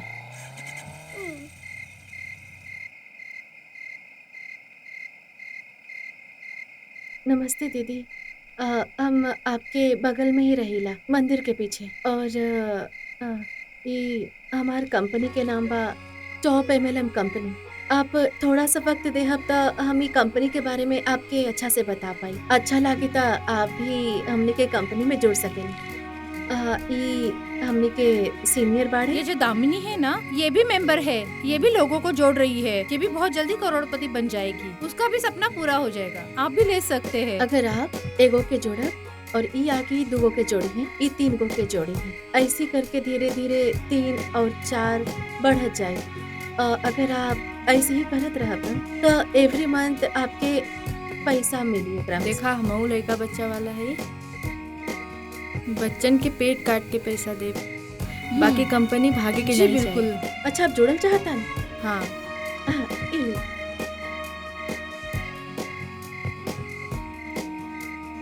इना रसीद आपके मिल गई। पेमेंट ऑनलाइन आपके अकाउंट से कट जाए। अगर आपके तरफ से कोई जुड़ जाए तो हर महीना आपके अकाउंट में भी पैसा आए। Congratulations madam. Thank you. नमस्ते दीदी, हमारा नाम दामिनी है और हम MLM कंपनी से आयल बानी। अगर आप हमके 5 मिनट दे दी हब तो हम ये कंपनी और स्कीम के बारे में आपके बता देंगे। हाँ, ये देखो, ये देखिए, बंगला मिलेगा, गाड़ी मिलेगा, स्कूटी चाहिए तो स्कूटी है, मोबाइल मिलेगा, सारे सपने पूरे हो जाएंगे। पहले 2 लोग को जोड़िए, फिर उसके नीचे वो 2 लोगों को जोड़ेंगे। इस तरह से चैन बन कंपनी जाएगी। में ना, ये देखिए, हमने के कंपनी में एगो बहुत ही अच्छा स्कीम बा कि जैसे आप ना एगो के जोड़ब, फिर ओकरा बाद ई 2 के जुड़ जाइए, ओकरा बाद ई दोनों। स्कीम तो तोहार बढ़िया लागत बा। हाँ हाँ, यही तो करना है, हम आगे तोहार बढ़ना कंपनी है, में ज्वाइन करबला। करोड़पति जो बहुत बनना है अच्छा सभी को। स्कीम बा। चला ज्वाइन कर ले। जी बिल्कुल। बेटा, कोशिश करे वाला के कबो हार ना होखेला, समझ गए? वाओ मम्मी, आज तो 2 मेंबर बन गए।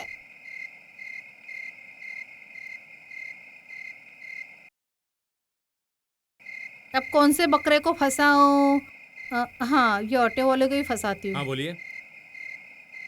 ये देखिए, दामिनी जो हाँ, आपके गांव में ही रहती है, उसने अच्छा काम किया है और आप इसमें जुड़ जाएंगे तो 2-3 महीने हाँ, में वो ही मेरे आप बगल में करोड़पति रहती बन है, ठीक जाएंगे। है, हो जाएंगे हाँ, ज्वाइन। ये देखो, ये सब चीजें हैं। हाँ।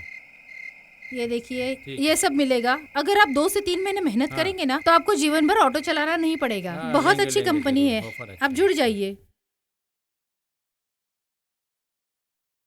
अरे ये भगवान, हमारा पैसा हमके दो, तो हमारा मेरा पैसा कंपनी दो, में पैसा है, दो, खाता ये है, कंपनी कहाँ भाग गई? गई है, पेट ये काट कंपनी बुलाओ भाग गई उसको। है। नहीं, बतावा, देख, कंपनी रुको, में रुको। बात- शरीफ लागत रहा। आप लोग हल्ला मत करो, मैं हूं ना। इस एरिया के एमएलए लीडर तुम ही हो? हाँ सर, हमार नाम दामिनी बा। ये एरिया के लीडर हम ही बानी। पर का बात है? इन लोगों के जो आपने पैसे लिए हैं, इन लोगों को फटाफट इनके पैसे वापस दो, नहीं तो कानूनी कार्रवाई तुम्हें बहुत महंगी पड़ेगी। लेकिन सर, हम खुद मेंबर बानी, हम कैसे पैसा इनका वापस दे? हमारे पास तो कुछ पैसा नहीं है। हम कुछ नहीं जानते, हमारा पैसा दो। चुप! झूठी मक्कार कहेगी। हमने तुम्हारे हाथ में पैसा दिया था। कंपनी कुछ नहीं जानते, समझी? हमारा पैसा दो साहब, हमारा पैसा दिलवा दो। देखो दामिनी जी, आपको कानूनी कार्रवाई बहुत महंगी पड़ेगी। ये देखो कंपनी फ्रॉड है, फ्रॉड है। ये देखो पेपर में आया है। रुको रुको, मैं करवा रहा हूँ ना। हमारा पैसा चाहिए। हमारे मेहनत का पैसा है।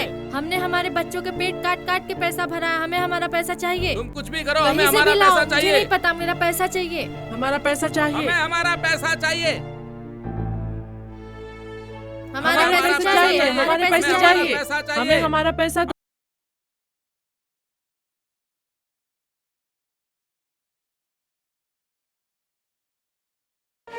सुनो ना, हमरा लगे पैसा नहीं खेबा, कुछ नहीं के पता। ये लीजिए आपके पीएफ का पैसा, संभाल के रखिए। लगे पैसा आ गई। अब तो हमने के पैसा लेके ही रह जाए।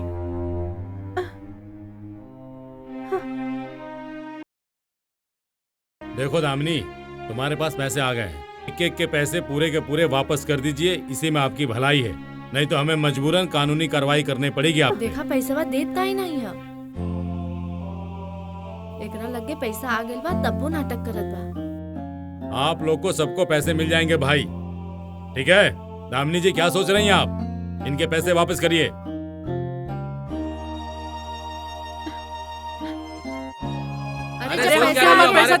जल्दी करो।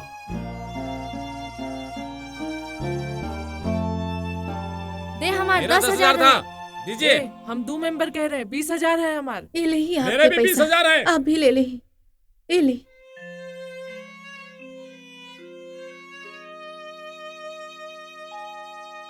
सब पीएफ के पैसा खत्म हो गए, हमारा आखिरी उम्मीद भी खत्म हो गई। अब हम क्या करें? कैसे जिए अब हम?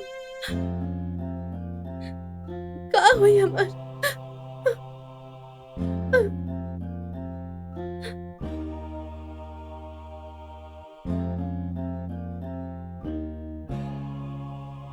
मम्मी, सारे पैसे तो खत्म हो गए।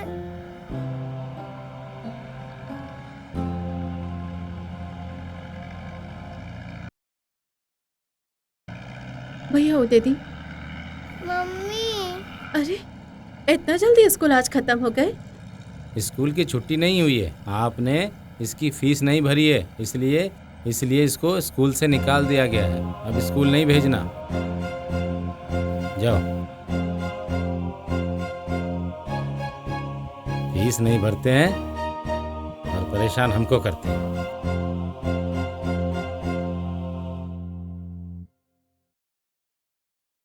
अभी दुकान के मेहनत से चलावा। अरे इंसान मेहनत करेला ना तो जिंदगी में सब कुछ मिलेला। और हाँ, ये कबू मत सोची कि हम तोहरा ऊपर मेहरबानी करत तारी। ये तो भगवान के आशीर्वाद है कि हम उ लायक बानी कि हम अपन बहन के मदद कर पावतानी। भैया, हम ये दुकान के अपना मेहनत से चला के दिखाए, अपन पैर पे खड़ा होके दिखाए। अच्छा ठीक बात दीदी। चुप हो जा बाबू, चुप हो जा। मम्मी जल्दी आ जाएगी।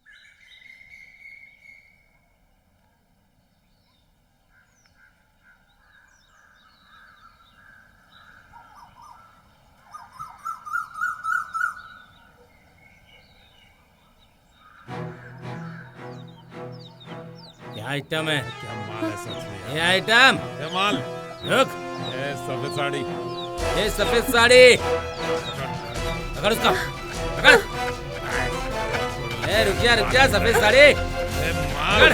कहाँ जा रही है? चमक चल लो। अरे रुक। मम्मी आएगी तो तुम्हारे लिए दूध लाएगी और मेरे स्कूल का फीस भी भरेगी। फिर मैं स्कूल जाऊंगी और फिर तुम्हारे लिए नए नए कपड़े भी आएंगे, खिलौने भी आएंगे। मम्मी का भइल?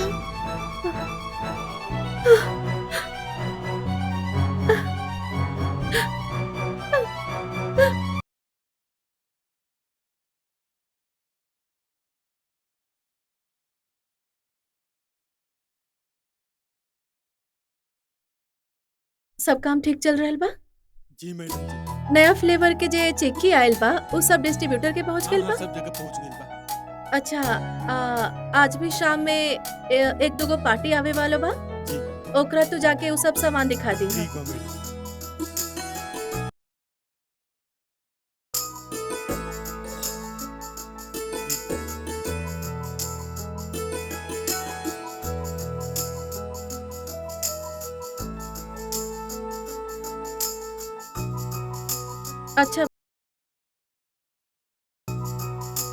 अच्छा बा, ये बिल्कुल सही बा। एकरे दिखाई ठीक बा, कस्टमर के ही पसंद आई।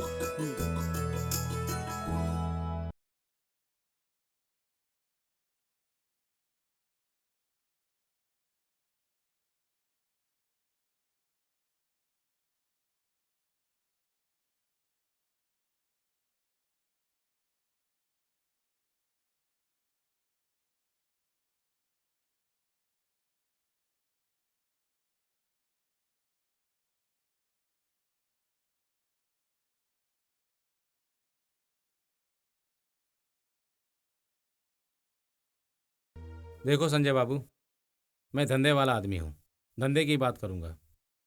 पहले ही 50 लाख ले चुके हो बंगले पे और ऊपर से 10 लाख रुपए और मांग रहे हो, कैसे चलेगा? अब क्या बताई सर, बिजनेस में एकदम नुकसान हो गई। बस समझ ली कि बहुत बड़ा मदद करता नहीं रहुआ। दे दी, हम चुका दे बिजनेस के बात हो तो। देखो, अगर तुम्हें 10 लाख रुपए चाहिए तो मेरी एक शर्त है। बताई मालिक। 10 लाख रुपए दे तो दूंगा, लेकिन उसके बदले में तुम्हें ये घर मेरे नाम करना होगा। अभी के अभी निकलना पड़ेगा यहाँ से। मंजूर है?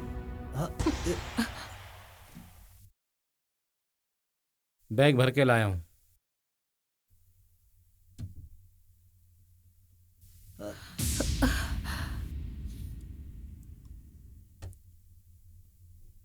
फटाफट साइन करो और निकलो यहाँ से। 2 मिनट, हम फैमिली से बात कर ली। 2 मिनट, उससे ज़्यादा टाइम नहीं दूंगा मैं, टाइम नहीं है मेरे पास।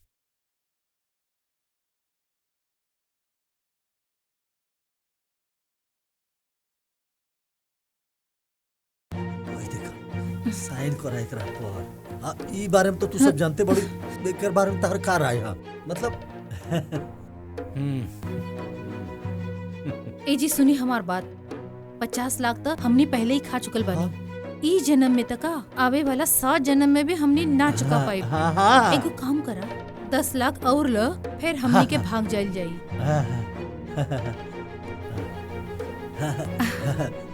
सारा साइन सही से करता। इला रुका, क्या बता नहीं पैसा।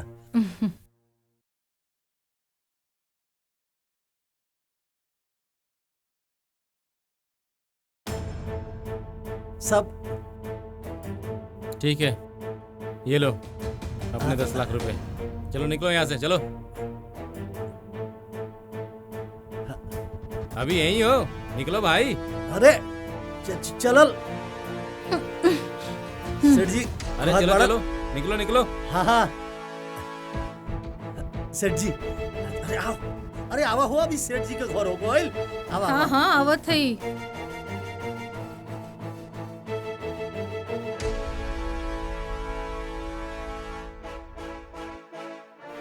साला इसको तो 1 करोड़ में बेचूंगा। चलो लोक लगा के निकलता हूँ।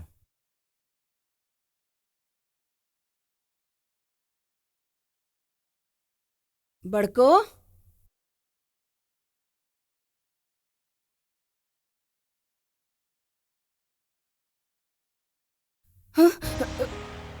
हाँ? तू क्या बड़ा हो? आप कौन हो? हम यही घर के मालकिन नहीं। अगर तुम इस घर की मालिकिन हो तो मैं अमिताभ बच्चन हूँ। अरे ई का बोले ताड़ा तू? बाकी हमार बेटा बहू कहाँ बड़े? अच्छा, तो जो अभी गए वो तुम्हारे बहू बेटे थे? हाँ? अरे उन्होंने ही तो ये घर मुझे 60 लाख में बेचा है। जाओ बाहर जाकर देखो, जा रहे होंगे अभी। कहाँ बोले ताड़ा? 60 लाख में हमार घर बिक गई? हाँ, अभी अभी नकद दिया है उनको। जाओ जाकर देखो बाहर। तू सच कहा ताड़ा? अरे अभी पैसे दिए हैं भाई, जाओ बाहर जाकर देखो। जा रहे होंगे वो लोग अभी। चलो निकलो। हाँ, हम देखा नहीं। अरे भाई 3921। अरे जल्दी करो ना। जल्दी यहाँ से चला। वही संजय। अरे पूनम कहाँ से आ गए? अरे चला चला यार। हमके खाली इतना बता दा कि हमार गलती का? अरे आगे बढ़ावा यार गाड़ी। हमसे तू एक बार पूछ लेला होता बेटा। ये घरवा बेच देला। चला कोनो बात नहीं है। तोरा नाम पे ये घर कैले रहनी, तू लोग बेच देला। अरे भैया तू चला ना। ए बहू रुका रुका रुका भैया। ए बच्चा, सारा समाज हमरा पे बहुत हंसी रे बाबू। हम अपन छुटकी दुल्हनिया पे लांछन लगा देनी, तोरा कहे पे ओके घर से बाहर निकाल देनी। आज ओए बेटा बहू हमके रोड पे छोड़ के जाता। ए बाबू, ई तो जन्मे करेला ना तू लोग। हम अपन पूरा जिंदगी के दौलत सब कुछ तू दोनों पे लुटा देनी है। ए बाबू, अब तो तोर बाबूजी भी नहीं खन, और हम कितना प्यार करेला तुझसे बाबू। हाँ पूनम, हम कितना प्यार करेला तुझसे। ए हमो के साथ ले चला। अरे नो नो। ए बेटा, हम हाथ जोड़ा तानी।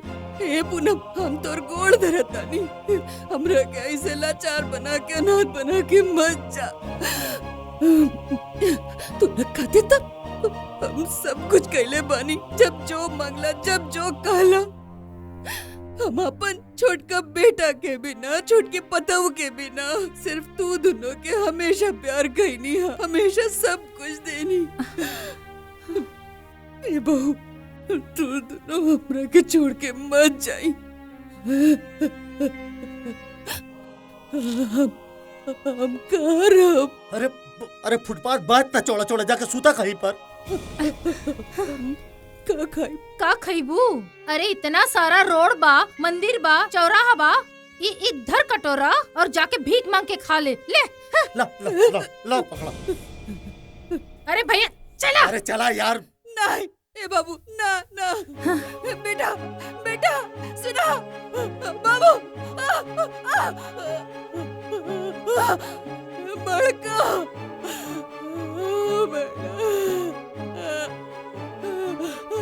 कैसे कर सकेला तू लोग? पूरा जिंदगी हम तू लोग के प्यार कहनी, जो मंगला वो देनी। आज हमरे के अकेला छोड़ के चल गए लोग। घर चल गए, हम तो रोड पे आ गए नहीं। ना बाबू, ऐसे ना कर सकेला तू लोग। हमार बेटा चल गई, हमार सुहाग उजड़ गई, और तू लोग हमरा के छोड़ के चल गए।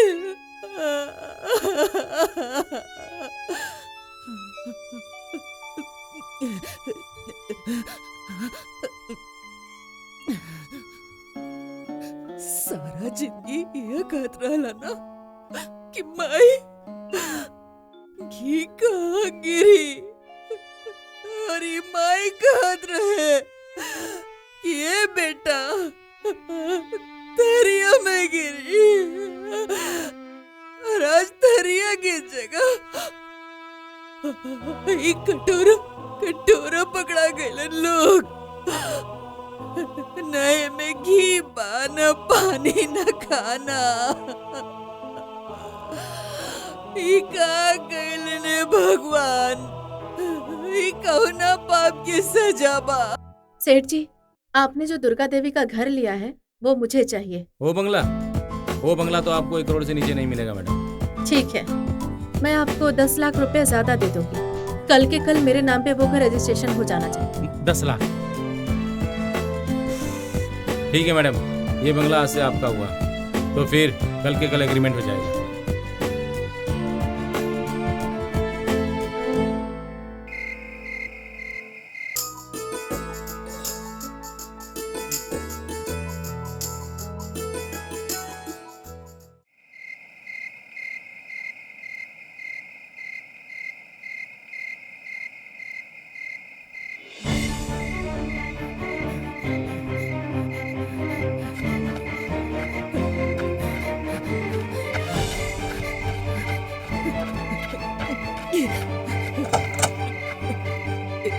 ए बेटी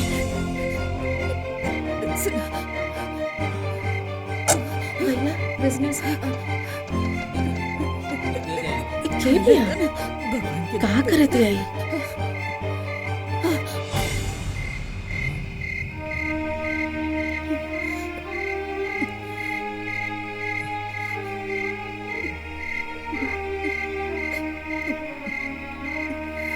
माँ जी ना, माँ जी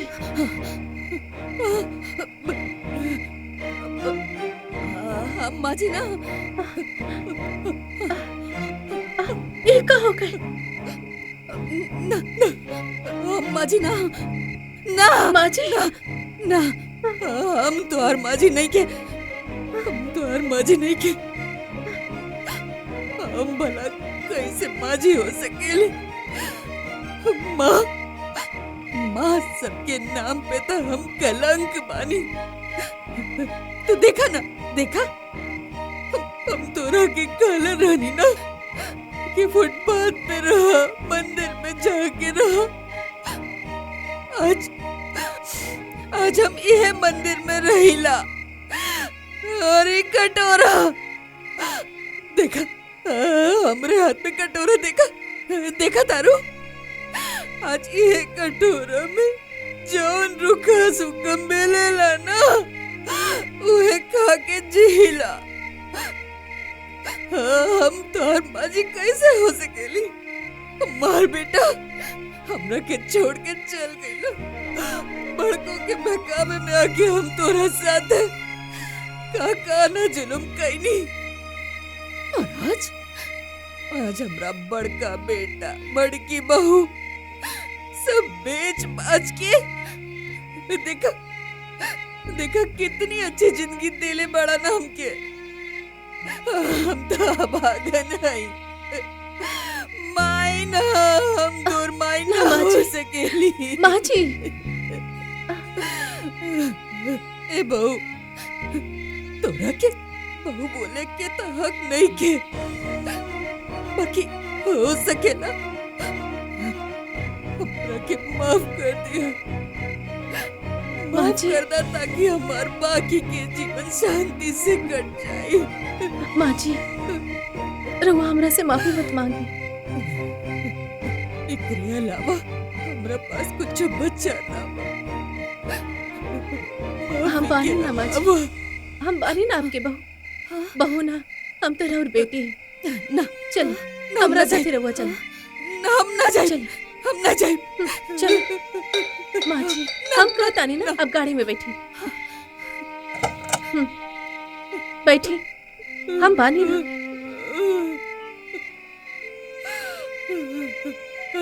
चलिए बैठी ना माँ जी।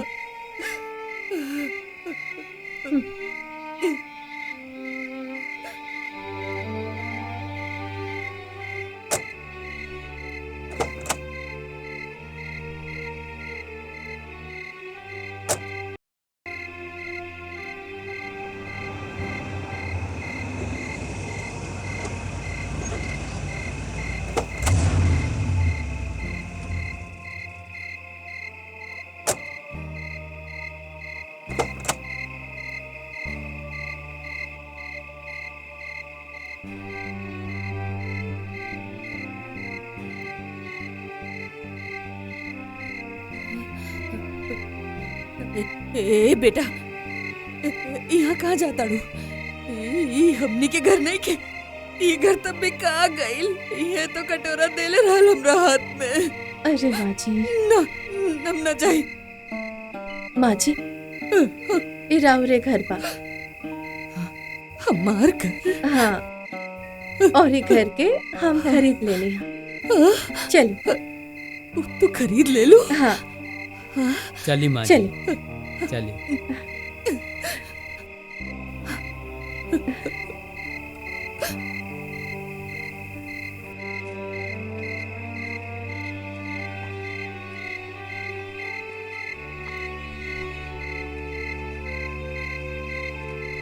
चले।